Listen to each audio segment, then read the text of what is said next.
From Wana Brands, welcome to Enhance Your Life. I'm your host, Jonathan Small, and each week I talk to people from all sorts of professions and backgrounds about how cannabis has enhanced their lives and how this healing plant can enrich your life too. Hey everybody, welcome to the Enhance Your Life podcast. My name is John Small and I am your host, and I am so excited about our guest today. Tammy Pettigrew is joining us, aka the Cannabis Cutie. Tammy is a cannabis advocate and influencer. She has over 75,000 followers on Instagram. She's an educator and she is an entrepreneur. And Tammy's goal is to create change by arming people with the proper information about cannabis and by challenging outdated, that surely are outdated, perspectives when it comes to health and wellness. And currently, Tammy is filming a new show with Snoop Dogg that will spin off into a cannabis education show that is hosted on Snoop's networks. She's also a frequent guest on Snoop's show, The GGN. Tammy, welcome to the Enhance Your Life podcast. Thank you. I'm so excited to be here today. You are really interesting. I met you, this is going to sound so name dropping. So I met you at the Wonder Bread dispensary opening and at smoking J with Snoop. I mean, that was kind of incredible. That's how I met you. You were with Snoop at this event, and I just was in the back with you, and you guys were just smoking a little flower in the back, and it was really a nice meeting, and I was fascinated to meet you and find out more about you. So tell me, I want to know everything. I want to know the backstory here.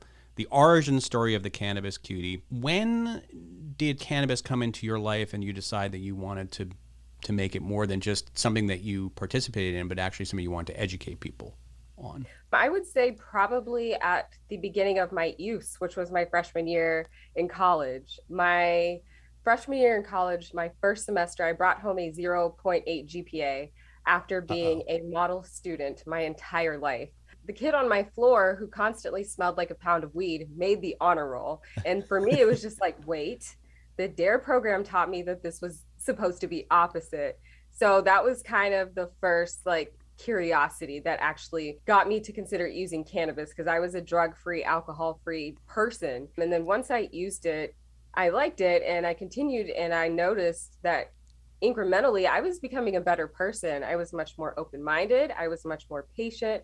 I could focus. My anxiety and stress was being reduced. I was actually able to be in the moment, which wasn't really something that I was ever able to do. I definitely have PTSD from growing up as an adult. I can recognize now. So for me, that was the beginning, and I advocated up until I became official in 2018. But on a local level in Oklahoma, that's a really big deal. And then taking that to Michigan and then doing it in grad school at the University of Miami. So after graduating in Miami, it was kind of like, I should just educate about this officially. And I started an Instagram and it kind of took off. And here I am today. All right. So you just said a million things there I have questions about. First of all, the 0.8, what was the reason for having a 0.8 when you were a straight A or an honor roll student? What was going on in your life? Do you mind sharing? Yeah, that's a great question. I usually don't get that follow-up. I came from a neighborhood that was very diverse. My high school was, I believe, 75% of my high school were undocumented students, and the rest were Native American, Asian, and Black. And then I went to an Where'd you grow up? You grew up in Oklahoma? Oklahoma City. Yeah. I moved there when I was 7 from San Diego, Oceanside, which was also very diverse. So I went from Oceanside, more Oklahoma, which was not, that's a whole other story. But I went to Oklahoma State in Stillwater, and it's an ag school. And that was the first time that I had seen that many white people in real life. It wasn't TV. Yeah. It was such a culture shock. I did not understand my environment. They definitely did not understand me. The courses were very difficult because the high school that I went to, they don't really graduate students, let alone do they go to Division I universities often. So I was just not academically prepared. And that kind of just spiraled into depression and me not wanting to leave my dorm room or do anything.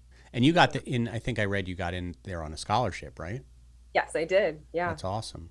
And so you were just feeling this pressure, and probably a lot of it was just your thoughts. And also, yeah, you felt like you were unprepared, maybe academically, and that hurt. So what was it about cannabis that got the grades back up and got you more focused?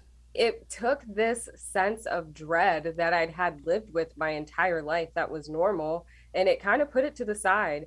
I was able to kind of understand that, hey, I can fix this. It's not the end of the world. My anxiety was able to kind of calm down because the university's response was academic probation and then therapy. And then I ended up, my sophomore year, they put me on anti-anxiety medicine, which was, it felt similar to cannabis, but I wasn't retaining anything Who's that would they? happen. With the university or your therapist, or who put you Yeah, on? so the university sent me to a Oh, therapist on interesting. campus. Okay. There's a medical network on campus. So they gave me anti-anxiety medicine, but I just couldn't remember stuff, which is when I need to study, that it's just not Yeah, that's not a good that's side not a effect. good thing. Nor do I care about my actions, which is also not a good thing to give a 19-year-old who's kind of, struggling. So I went back to smoking cannabis and I was able to regulate those issues very well with the cannabis and still have motivation and hope. That was kind of what it was giving me, was like this sense of hope that it's Yeah, okay. yeah, and an ability to focus. Mm-hmm. And you mentioned PTSD. Was there if you don't mind telling me, and I don't want to get too personal, you let me know if I go too personal. But is there anything specifically that you were struggling with? I think I just, as a person of color, I had a person of color upbringing. Hmm. Family members that have been shot or imprisoned, Hmm. affected by the war on drugs. You live in a minimum security prison in your neighborhood because you're constantly patrolled by police. They're just kind of waiting for people to mess up. So I would say the PTSD that I have is very common to what a lot of people of color have. You only have one parent in the home, and then the other one is either working and or dealing with a substance abuse issue, like my mother.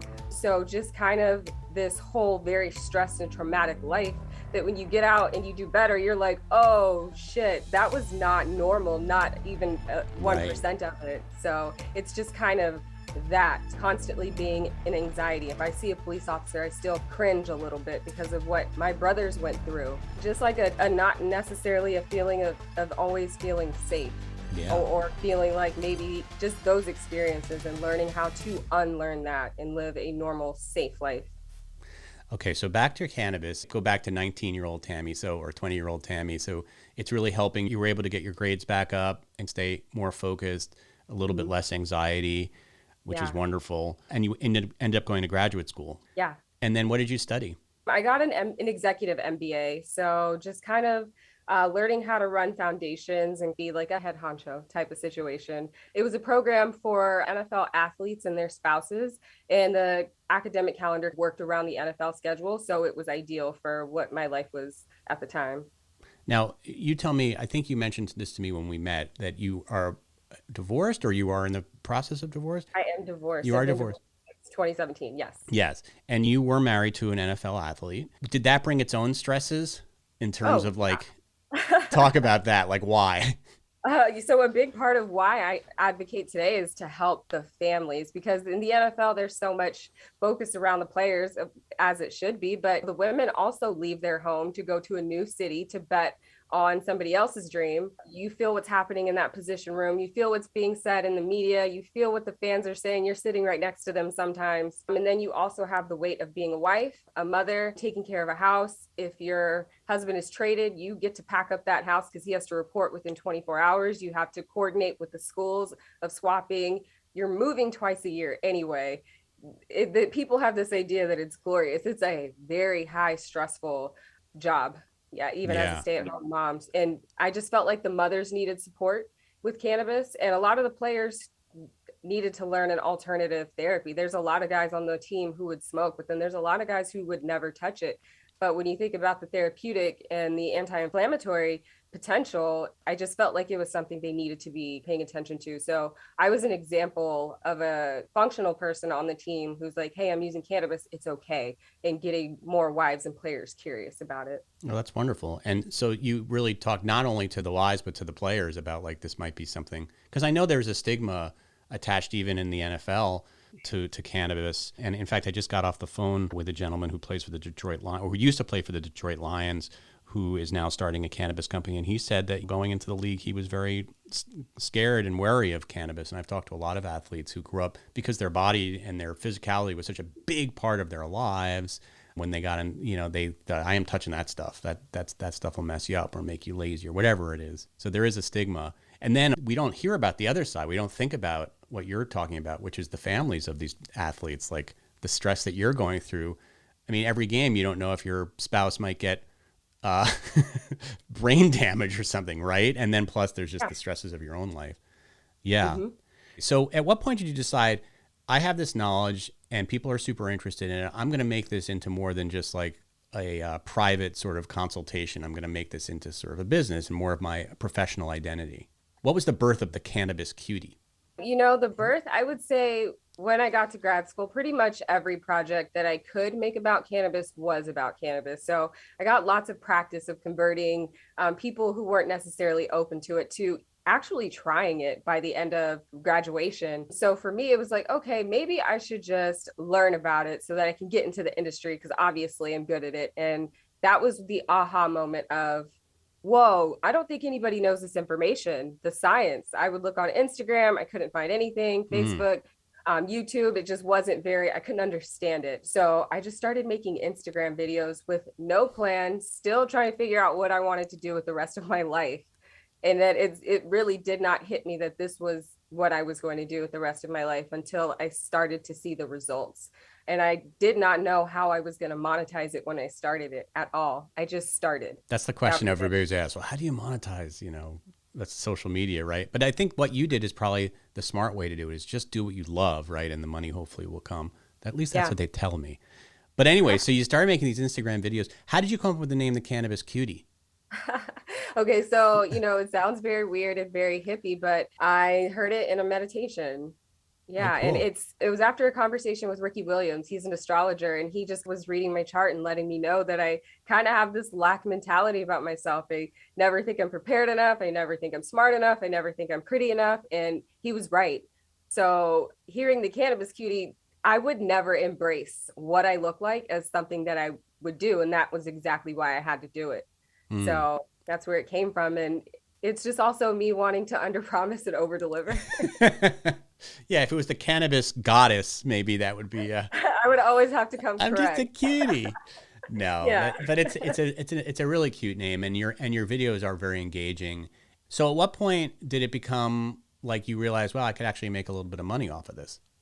I think the DMs and the overwhelming response to people wanting my opinion and my advice. So it was like, okay, I'll make a course and then I'll make a consulting company and use this MBA that I paid for. So it's all slowly expanding. But what I feel the most attracted to and where I'm at is the media aspect. I love speaking about it. I'm supposed to be just talking about this. So even though I have like those parts of my business, me as a media personality is really what I want to cultivate. Yeah. Pun intended. Pun intended. Yeah. And at what point did Snoop come into your life? Did he find you through Instagram? How'd you guys meet? He sent me a DM. Cool. I was doing an Instagram live on a cannabis media page that I used to work with. And I saw that Snoop commented and then sent a DM, and I thought it was to that company's page. I was like, how cool. And then I realized it was to me. Oh, wow. Yeah. And he had actually seen my content prior from another rapper named Problem from Compton, California. Yeah. And then he came across my Instagram, and it just really quickly turned into a meeting, which turned into that meeting was kind of life-changing. So tell us a little bit about that meeting. Were you just like, were you a fan of Snoop's going in terms of his music and stuff like that? Oh, yeah. I mean, I don't think anybody in America has gone a day without hearing or being a fan of Snoop. That's true. There's something really wrong with you if you're not a fan of Yeah, I mean, Snoop. He spreads across every generation. Even my children know who he is. So As a kid, loved his music. When I was 19, when I got into smoking weed, I was like, I want to smoke a blunt with Snoop Dogg one day. And to actually be working with him to affect change it's a dream come true. That meeting was just basically like, he came in, we greeted each other, and it just really got straight to the conversation of like, what can we do to get this information out there? Because it needs to be heard. And the way that I say it and explain it is in a way that he's never heard before. And he's been smoking weed for a long time. So. And he's talked to a lot of people who smoke weed and are pitching him ideas. Well, what do you think it is that you said that really made an impact on him? I don't think it was anything that I said. I think there's just an artistry in which the way that I work. this information has been out for a long time, but it hasn't ever been able to be received in a way that I feel I can explain it. And that's just my art with words and my Mm-hmm. ability to communicate. So I think he just appreciates the artistry around it, and he is in a place in his life where he's wanting to help a lot of people, especially people of color, to excel. He had to work really hard to where he got. So for him, it's just like, I want to help as many people as we can. And I also believe that one of my gifts is taking really complex things and making them super simple. That's just what I'm doing with cannabis. I'm trying to think of a really, really complicated question to ask you right now so you can give me an example. But what is a question you get the most? You know, one of the common questions that I get is from women, and can I use cannabis while I'm pregnant or breastfeeding? I feel that a mom should get to decide what's best for her. If you get into a car accident, you are going to either be giving your child Vicodin, Mm-hmm. that baby, or you can choose a plant that is also really good at helping with pain and inflammation. And that's up to mom to get to decide, because from here on out until that person is grown, you have to make decisions for them. And then I teach them about how cannabinoids are already naturally in breast milk, and that your baby also has an endocannabinoid system, and it was in the egg and the sperm. So I kind of try to just take it down to basics, because I feel like a lot of the times people hate feeling stupid, and Mm. doctors and scientists unfortunately can sometimes do that to us, and it's just very much like it pushes you away. So I like to be like the plug for information Yeah. that's hard to understand. And it's true that doctors don't even make us feel stupid because they don't actually know. A lot of medical doctors don't even really know anything about cannabis. So even if you were to ask them, they'll, I guess that in a way, yeah, they get this kind of snobby attitude towards it, like, oh, cannabis, that's not, there's no science on that, et cetera, et cetera, et cetera. And it's a real problem. So yeah, we need people like you educating us on it. So in terms of your future here, so you've got this show you're working on. I know it doesn't have a name right now, but like, what's the basic premise of it? So it's going to still be cannabis culture. It'll be like a fun stoner show, but we're also going to make sure that you're learning. So you'll have segments like word of the day, a history segment. We'll have a munchie segment for sure. What am I smoking on? It's a great way to teach about terpenes and different strains, and why the names don't matter, and why THC percentages don't matter. Really teaching the consumer how to learn how to use this plant, even if you're in a state that's not legal. Learning how to use your nose. How does it make you feel when you smell it? Really disrupting the market in a way. How we market cannabis today is just so incorrect. The THC percentages and the names are so misleading, because there's no consistency, and none of that tells me anything really. Is that what you mean when you say THC doesn't matter because it's not even accurate? Well, I mean, a plant can have 29% THC, but if it's old, what does that mean? And if the terpene profile is just very limited, what does that mean? Sure, you have a car, but there's no gas to really make it go. So that's kind of just what I want to help consumers understand, that how it's being marketed and the direction that it's going in is just so wrong. So here's actually how to make it work, because I have so many people that are frustrated, like, oh, I get the same strain different times of the year for different brands, and it's different. And it's like, yeah, because nobody's really teaching us what this plant is and how it actually works. If we look at it more like a food, people will understand the same way that you have to pick through the produce to smell it and to test its ripeness, and if it's something that you'll like, if it's new, you've got to kind of apply to your plant medicine as well. What's your preferred form of consumption? I like to use flour. That's just my favorite thing. Edibles, when it converts to that different cannabinoid, Yeah, the sometimes nine. I'm on my butt. Yeah. So flour, it's the quickest. I can titrate and stop whenever I've had enough. And I also have asthma, so I feel like it helps with my breathing Hmm. versus like dabbing and concentrates and vapes. Sometimes I feel like I can't really breathe that well for a couple of days. That seems So interesting. That seems sort of counterintuitive that somebody with asthma would want to smoke. yeah, it does. Yeah, I've been cussed out in my DMs and comments for making this declaration. But there's actually studies out of UCLA that kind of proves that cannabis is a bronchodilator, and asthma cigarettes were actually a medicine and a prescription and a thing. So for me, when I stopped smoking during my pregnancies, I had to get back on my asthma medications, and I never correlated the two then, but I get it now because I don't use any kind of asthma medications as long as I'm consuming cannabis. So you're a mom. Do you feel comfortable smoking around your kids? How old are your kids, if you don't mind me asking? 10 and 6. Oh, 10 and 6. How do you manage that? Because it's obviously medicine for you. Is there an embarrassment or like a awkwardness about smoking around them? Do you want it to be a natural thing for them to see? Like, how do you manage that experience? I don't smoke in front of them. They don't watch me. I will go outside or to the garage, Mm-hmm. like all moms.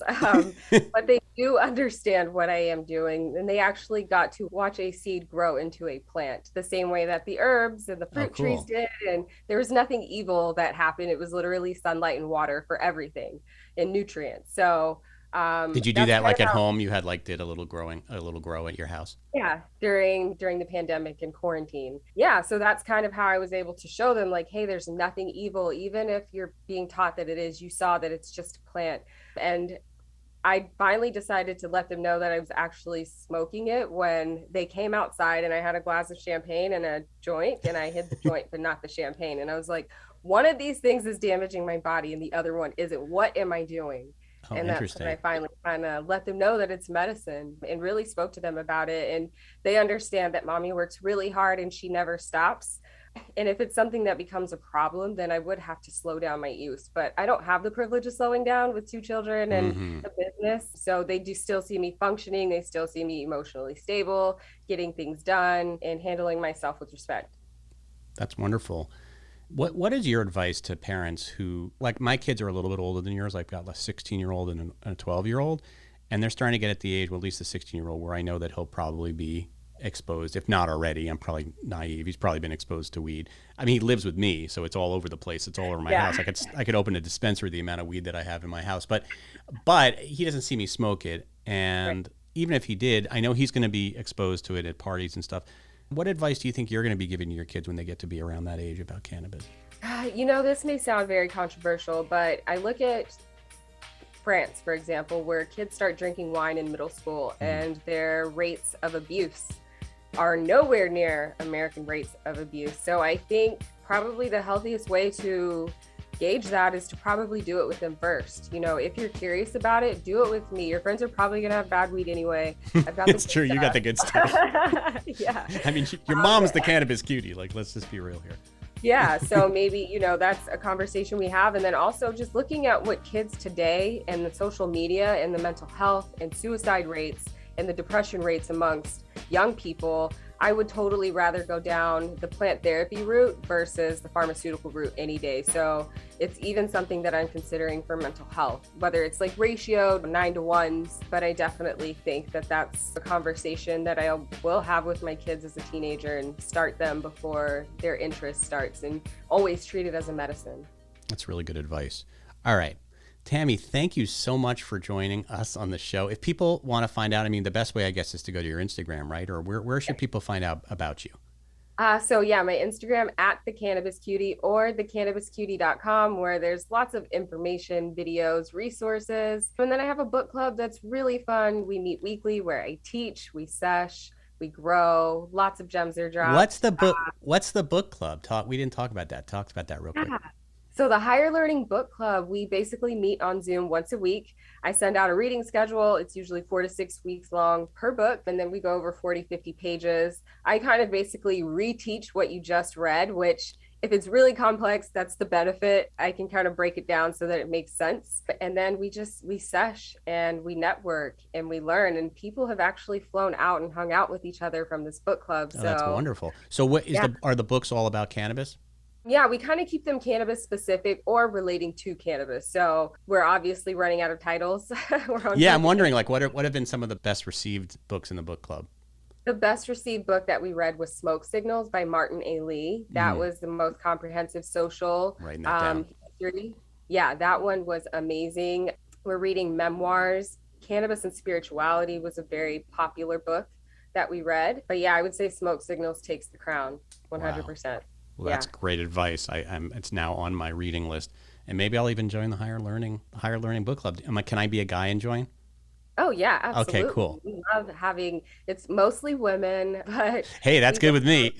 Don't tell my we wife. have our men come usually one at a time. Most of them kind of watch via Guys are YouTube. so annoying about book clubs. I tried to start one with my friends. They're like, oh, bleh."